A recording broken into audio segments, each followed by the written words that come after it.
even though you can actually get things done intellectually with people, it still doesn't always mean that it's actually a good feeling.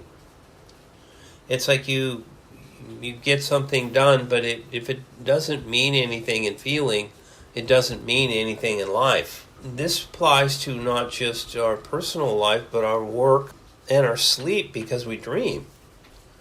This kind of awareness is going to help you to be more detached from the world when you recognize the fact that, I personally can be in a good space even if who I'm working with isn't. Because that's actually how you change the space of the room, by you being in a good space yourself. And if it touches another person and now all of a sudden their space lights up, and then another person touches it, now all of a sudden the vibratory rate of the room starts to change. And this is, of course, how we can eventually change the world, just through our vibration. There is still some areas down inside of yourself where you still can feel bad about things that have happened in the world. But if you pay attention to what you're feeling bad about, it's actually a second point of something other than you, not the primary point of you yourself.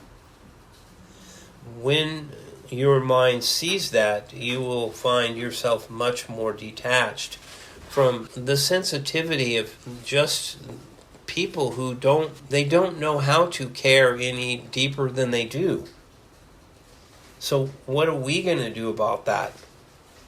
There's really nothing you can do about it, but detach from it and still be in a good space yourself, and recognize the fact that knowing that feeling is unto each one of us, and what we each feel we must learn to work out. If it needs to be worked out, if it's harmonious, it doesn't. If it's disharmonious, it does. Remember that the past cannot hurt you. Only our acceptance of it can. And so if we choose to leave the past as the past and learn to remain one-pointed in the present, we will be unaffected, because we will recognize that we are here in now, in this present moment, in a good space, focusing on something that may have not been.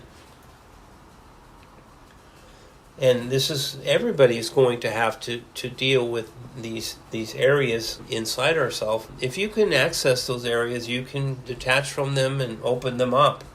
We're not here to live in the darkness associated with our past.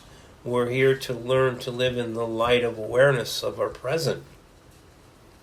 And that's the light that shines into the Kelee that's in here all the time. If we choose to actually access that one-pointed light, we will never have to be a part of the second point darkness in the world.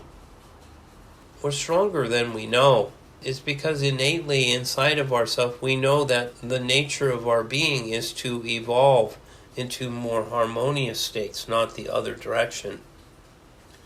When we can feel that inside of ourselves, and we know that to be true, we can continue to move forward knowing that everything is going to become brighter, and the darkness of our past will ultimately recede and dissolve. The memories might still be there, but not the vibratory rate of that there's something wrong with me because of what I've experienced. It is why it is so important to continue to be in mind to understand the nature of harmony and disharmony, and that disharmony is only something to be learned from and not something that is detrimental eternally to us.